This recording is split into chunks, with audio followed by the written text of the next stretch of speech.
You're most welcome back to Matchbook's US Golf Podcast. We had the week off last week with the match play.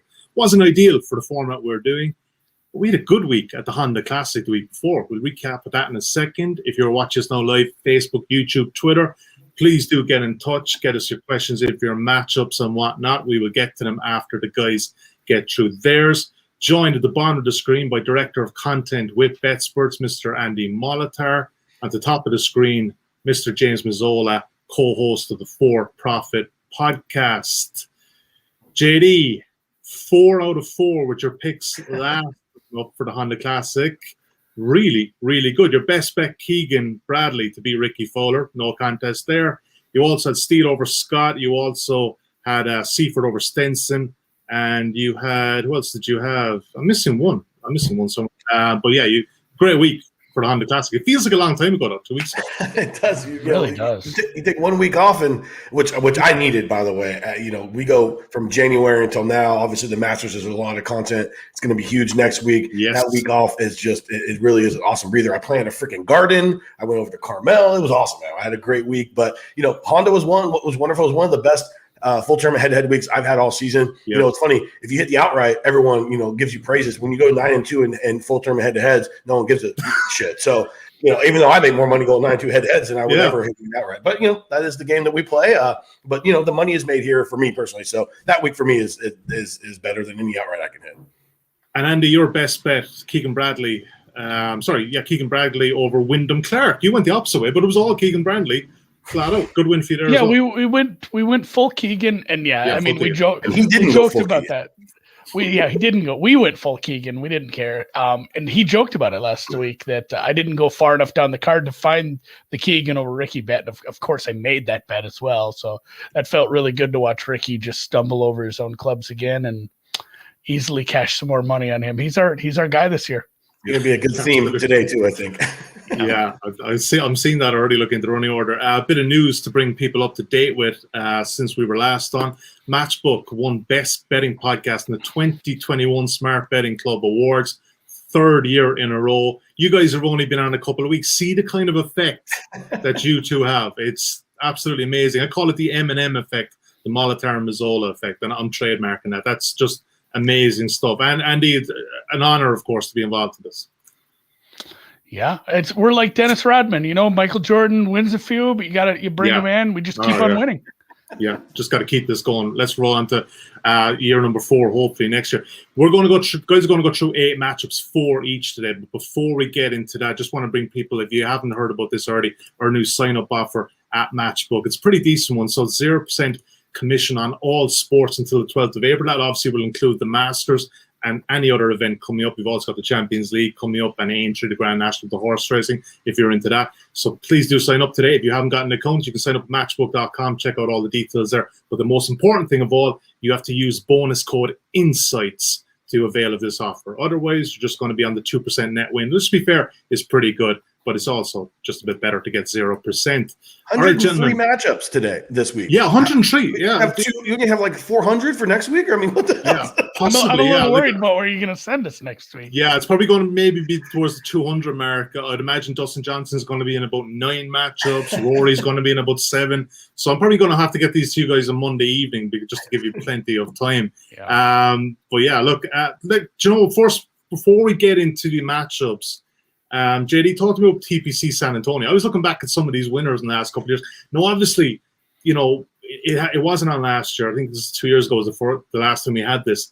It seems to favor the longer hitters. And if you're a bad putter, it doesn't seem to matter much. If you look at some of the winners, Adam Scott, Corey Connors, Kevin Chappell, none of them can putt. So are we looking at just good guys off the tee this week, or is it that simple?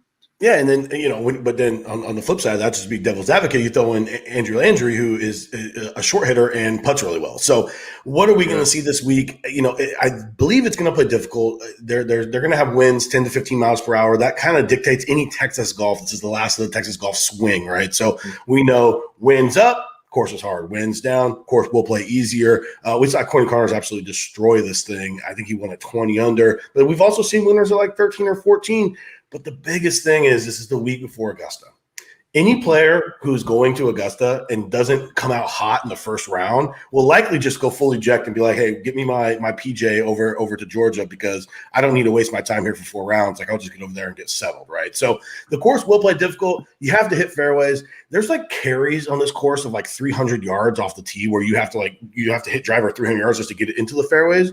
Greg Norman design. The rough is really difficult. And it has played hard in the past, but it all matters on if they're going to water it, what they want the course conditions to be, which has been different. It's like a bipolar course. Like, we don't know what it's going to do.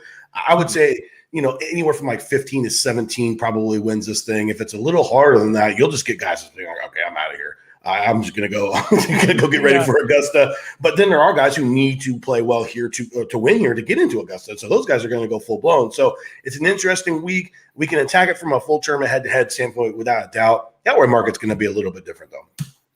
Yeah. We've made the tennis comparison a couple times this last week too. It's like Eastbourne. You have this weird tournament right before Wimbledon, and nobody cares about it. No, except if you're not Wimbledon. Well, yeah, exactly. Yeah. I hear you laughing at, but that tournament always had a good betting handle, Eastbourne. I don't know what it is. Yeah, absolutely. It's live on terrestrial TV over here, so it also gets a good look. Right, first matchup. There's a bit of a theme here. Back to Keegan Bradley, Andy Molitor. You like him in this one, just under 1.92 against the Cooch at 1.95. Don't tell me this is going to be your best bet again this week. Surely not. No, I don't think this will be my best bet. Although there is some cases to be made, just like JD talked about. It's a weird week, and Cooch played really well last week. And Cooch is a greedy, money-hungry golf player. Like, he loves match play. Like, you're going to go NF for there, yeah, okay.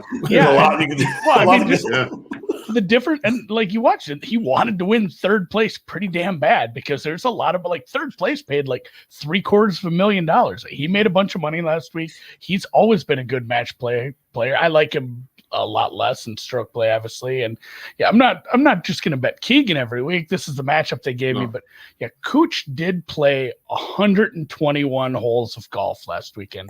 I actually went and added up. I'm like, God, a lot of them went 18. Like, it was 121 holes of golf over 5 days, and he has the Masters next week. I don't know if he's going to be, all in on this one. And then also, I mean, just the numbers. His ball striking numbers are miles off from Keegan. If I go through all the metrics I look at normally, and then the metrics I look at when I break down what I value on the course, there's only one where Kuchar is better than Keegan, and it's obviously putting, because this is where Keegan can hurt you. He did it even 2 weeks ago. We still won our matchups, but he will 3-putt here and there, and I just think he's going to find more greens with his irons, and he can afford some of these 2 and 3 putts when Cooch is chipping out of these runoff areas this week. JD, you had some thoughts on this one as well. Yeah, that's the match play is interesting because when we see the guys who made it to the Elite Eight, it was like Rahm and just basically a bunch of bad players. Scheffler is obviously up there too, but it's so hard to figure out what can we take away from last week, the match play, right? And anyone who's played golf knows the match play is just played so much differently than a stroke play event.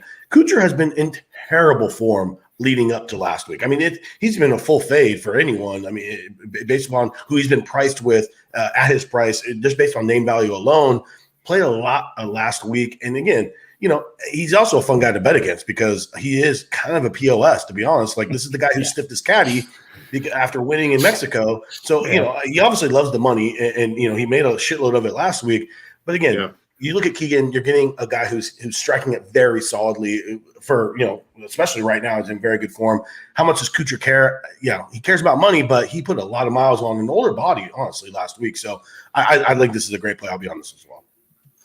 Yeah, I like it. And, speaking of someone else who is in terrific form, Rickie Fowler against Roy Moore. Is Rickie Fowler still married at the time of recording? He is, isn't he? Okay. Rickie is the outsider here. That's not that surprising. But JD, I think you had Ryan Moore in one matchup as well last week. He's 1.78 or minus 128. And you're obviously going to oppose Mr. Fowler as well in this one. What the end of +7, +8 last week? Or sorry, 2 weeks ago? I think with Rickie's marriage, his putter went with him too. I mean, this is a guy who's lost strokes putting in basically 9 out of his last 10 starts. And for Rickie Fowler, that's usually his strong suit. And I feel like we're just kind of beating a dead horse here. He's becoming the new Jordan Spieth for the longtime followers. Like when we made a bunch of money off fading Spieth, Fowler's in that range now. Not only is he not putting well, he's lost strokes on approach in 5 straight. That's just not going to work here. He's searching for something. And anytime you have no confidence in the game of golf, like you're screwed, more or less.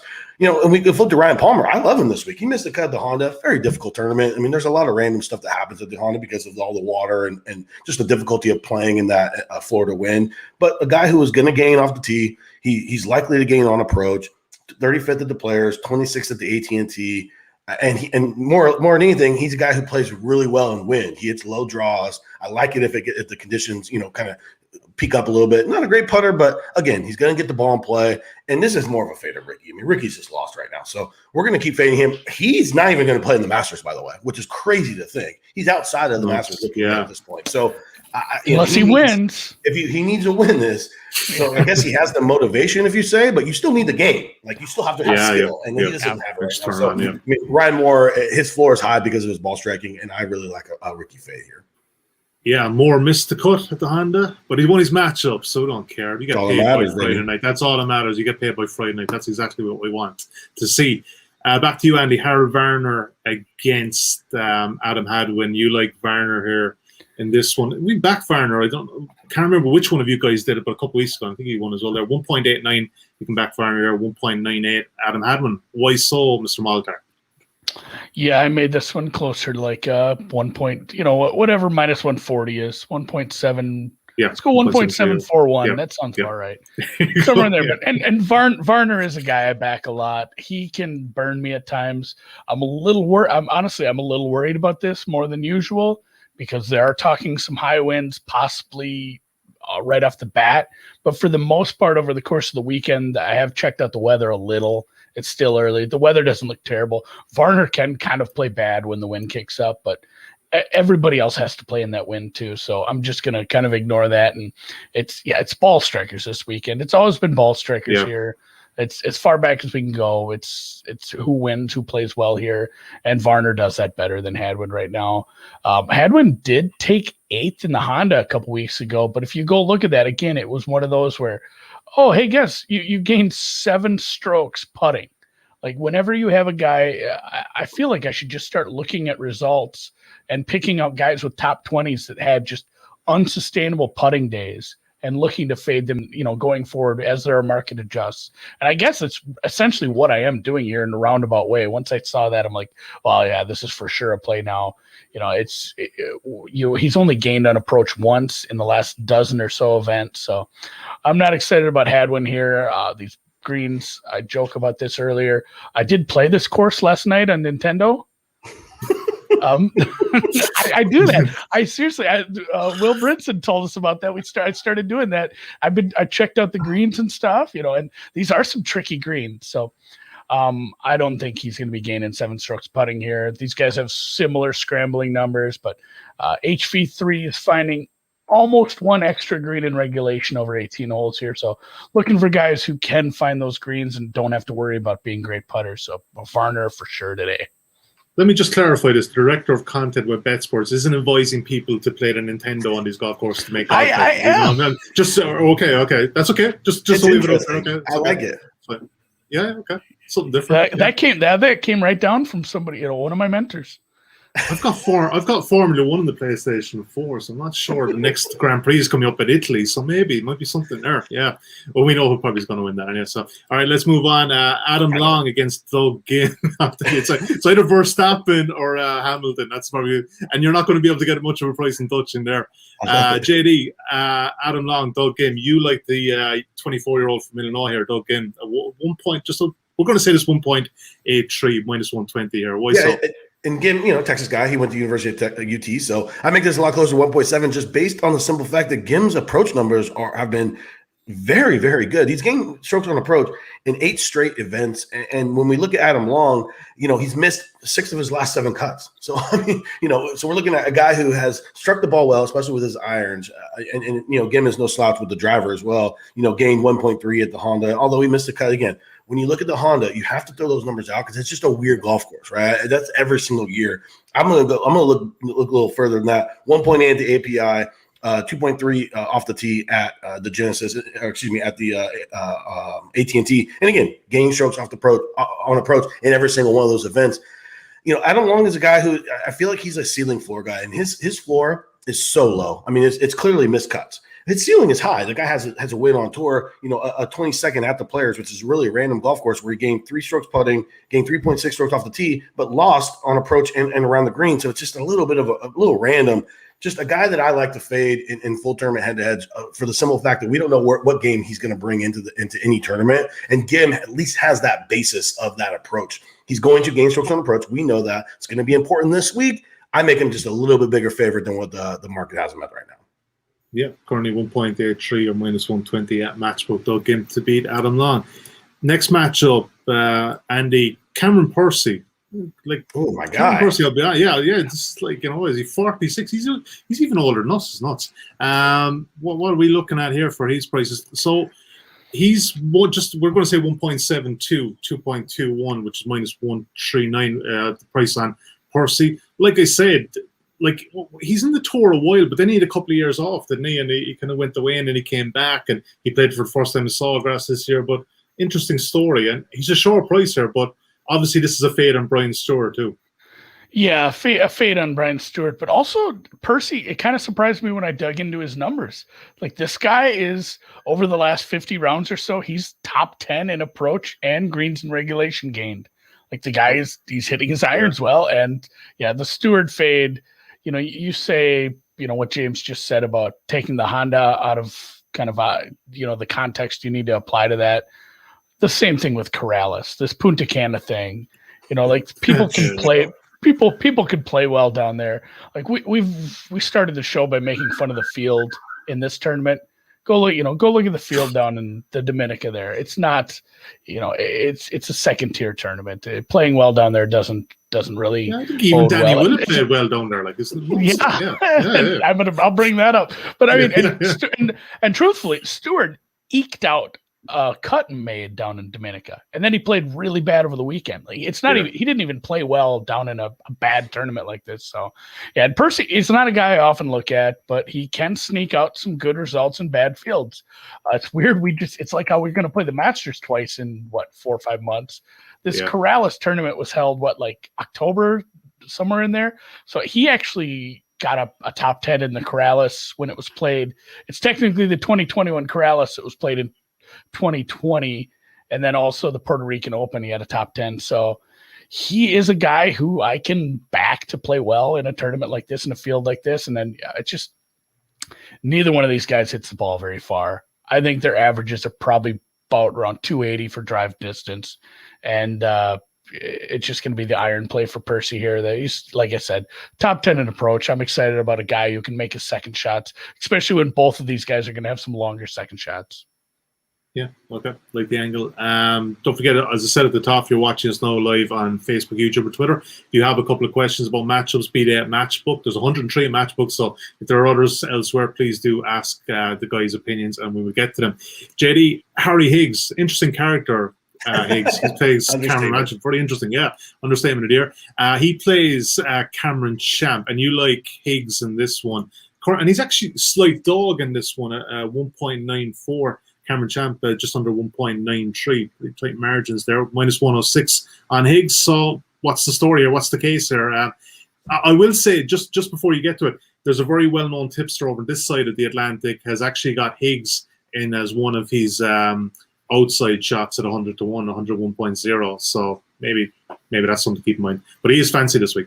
Yeah, I mean, Higgs is based on his ball striking alone. He's definitely live to win this golf tournament, especially when we've seen a lot of longer shots be successful here. I think it's like 200 to 1 with Connors, 300 to 1 with Landry. So and again, that's a whole other subject. We're talking about the head-to-heads here. Look, Cameron Champ, again, 2 tour wins in his young career, which is very difficult to do. He is as long as Bryson is off the tee. He's one of the longest guys, obviously on tour. This guy can't putt, and his putting is so bad that he'll miss cuts based on losing 4 to 5 strokes on the greens in 2 days. I mean, so listen, he's in 14 rounds. He's only, in his last 15 rounds, he's gained strokes putting once. So he's lost strokes in his last 14 of 15 tournaments, and he's missed a cut in 11 of those tournaments. So when you're losing 5.2 strokes putting and you missed a cut, that's just like you're missing 3-footers at will, right? So no matter how good he is off the tee, because he will gain strokes off the tee, he's just not that good with his irons as well. And his swing is interesting. He's got a lot of lower body movement. It's not like a quiet golf swing. So you can see where the timing of it can really go off the rails. This is way more of a fade of Cameron Champ, especially with that putter. But Higgs, when again, we talk about this all the time. This is going to be a common theme throughout all of these, these podcasts. I like guys who gain strokes on approach, and I like guys who have that basis, that floor with their iron game. I mean, we talk about the Honda, which is weird, mostly because the off the tee stuff is strange. But I mean, Harry Higgs gained 8.1 strokes on approach at the Honda. That is a lot for any tournament. I don't care about the field. He's gained strokes on approach in 8 straight tournaments. There are some missed cuts thrown in there because his off the tee game is not overly strong. But here, even if he's in the fairway, in the rough, it has an iron in his hand. He should be fine. And Cam Champ is just lost at this point. I don't see him having anywhere near the form that he did when he had won those previous 2 tournaments, and this course especially does not set up well for him. Even if he's bombing it, he's going to need to be hitting approach shots into these greens. As Andy mentioned, they're a little undulated, and you have to find the right areas. So full fade of Cameron Champ. This number's wild. You're looking at Higgs, who should be like 1.8, 1.7 against Champ here. So yeah, and look, top 30 finish for Higgs, the Sawgrass, there was nothing to be sniffed at as well for a guy at that age. I often poke fun at you guys because you never pick Europeans, but at the next selection, you kind of have to pick a European, Andy Molitor. You've got Matt Wallace against Danny Willett. Which one of these Englishmen are you picking on this one? A little English on English crime, and yes, it will be Matt Wallace. Matt Wallace did play in the match play. He didn't come out of that group. It was a fun all-European group. That was actually there's some fun matchups. As much as I hate betting on it now, I did enjoy watching it. But yeah, this is more of a Willett fade. Like Wallace, he's fine. I don't rate him that highly. He's a middle of the pack guy whose ball striking approach and around the green numbers have been good more recently. Like as I look at longer form, not as great, but coming up through the last 5, 6, 7, 8 tournaments, it's improved and also kind of stood out. I looked at like par 5 scoring. You're going to have to score on these par 5s. He's top 10 right now as far as strokes gained on par 5s. I think that's definitely going to help. It's not like a super long course, but it can be a little longer, especially when the wind kicks in, and it's a tough course. And also, strangely, a guy who does play very well at some tough courses. I think it was a top 5 at Memorial last year. And then also Bethpage Black a couple years ago, like just stepping up to the plate on some tough courses. So if the wind does kick up and they don't water this proper and this course does play a little tougher, which, to JD saying like -10 for the winner rather than -20, I think it's conducive to him. And then Willett is they're both in the field next week. Wallace is in the field. Yeah. Willis he's a weird one because he's had some success, but he stinks right now. He's world number 74. He wouldn't be in the field if he hadn't been having a good weekend 5 years ago when the brains of Jordan Spieth melted out of his ears. Like he won a jacket. He's get to play here every year. And you know what? He did play okay at Punta Cana, but he had some quotes that kind of worried me too. This isn't a full, COVID fade, but this guy did have COVID 3 weeks ago. And he did mention that he was fatigued going into Punta Cana. He did mention his schedule going forward will be based on how he feels, as in, like, I don't know, if he's not feeling up to this, he might just pull out. So I love a good withdrawal. I like a guy going out playing a couple holes, getting tired. I mean, they're on your side anyway. Awesome. Yeah, the numbers already make it that way. But this just kind of helped tilt it because there are some quotes where he said if he's tired, that's what's gonna dictate his schedule. He said his wife and him weren't feeling all that well when they did have it, and really he had a Friday 66 last year at Augusta. As poorly as he's played over the past couple of years at times, that has to be a little bit, that's like that last shot that keeps you coming back. Like having a 66 down at Augusta, making the cut, playing all 4 rounds. I don't think he'd made the cut for a few years. Having that little bit of success, he has to be way more excited about playing next week down in Georgia than he is here. So, a little bit of narrative street there too, but I like this one quite a bit. JD, jump back in. Yeah, Wallace is an interesting guy, and I've mentioned him within the last couple of weeks. I was on him in the Arnold Palmer. We finished 31st. He's just a guy that doesn't do anything great, but doesn't do anything poorly, which are the kind of guys you want for a full tournament head-to-head, right? Because that means his floor is relatively high. He's either going to miss the cut right around the number or make the cut and obviously, play all 4 days. So, in a full tournament head-to-head situation, a guy who has a skill set where he's just going to gain a couple across the board. He doesn't have anything that's going to stand out, but he has no real weaknesses. I think it's a great play, especially considering, if you want to go down narrative streaming, Willett played well, but he, clearly is fatigued and, looking forward to next week. Yeah, and he's got his green jacket back from the laundrette. It's all shiny and whatever else, and he's got his eyes on Augusta. If anyone who wants to take an extra 2 days to get up to Georgia, it's probably going to be him. Just in the interest of that as well, guys, if people aren't aware, players who have to tee up and hit at least one shot for those tournament matchups to count. They put out on a Wednesday. All right, it is void, null and void.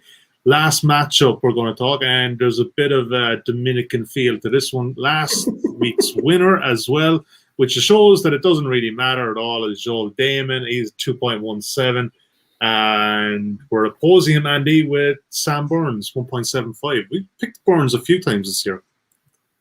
Yeah, and so, this is way more of a fit, Joel Dahmen. And look, Joel Dahmen is a top 5 favorite golfer of mine. He went to my alma mater, University of Washington, picked up his first career win last year. He's gone through cancer. I mean, just go find his story. It's amazing. This guy is and he has a freaking bucket hat for crying out loud, which is just amazing. This guy is a cool dude. He's awesome, and I guarantee you, he hasn't been. He's been drinking the entire time since his win. This guy has been partying since his first win. He's already talking about his club, Mesa Country Club, back in Scottsdale, about, hey, wait till we get back. It's gonna be on, and it's gonna be crazy. This guy has no real intentions of doing anything here other than maybe he could try and go low or whatever. But even then, prior to winning this tournament, this is this weird golf, right?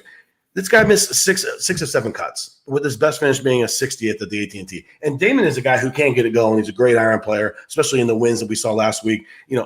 But ultimately, Sam Burns is the guy who we were all in love with. We were all betting him to win the Genesis and to win the AT&T. He's had 2 weeks at the Players in the Arnold Palmer where he didn't play overly well, but he has a game. And I'm not going to use a 4-round sample just to throw away what he had done prior to that.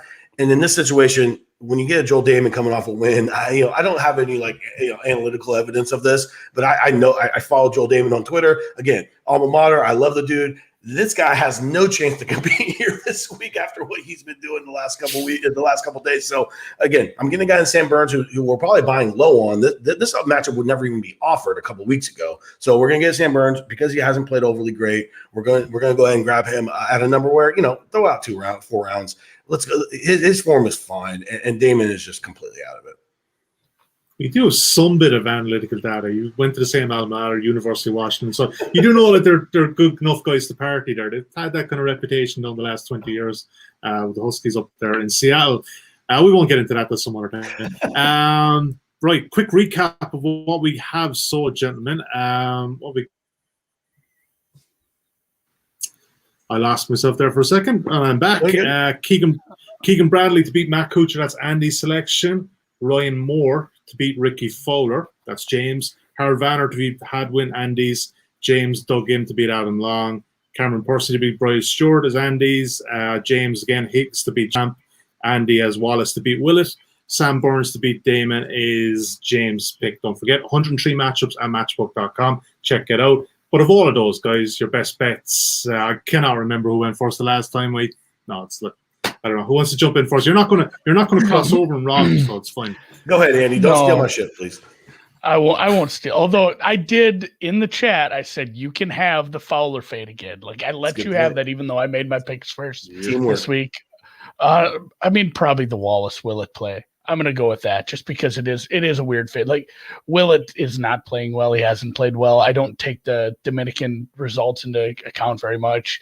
I don't think traveling from the Dominican to Texas is, a plus. If anything, that's a small minus compared to some of the guys that are already in Texas. So everything about that, I like the Willett fade.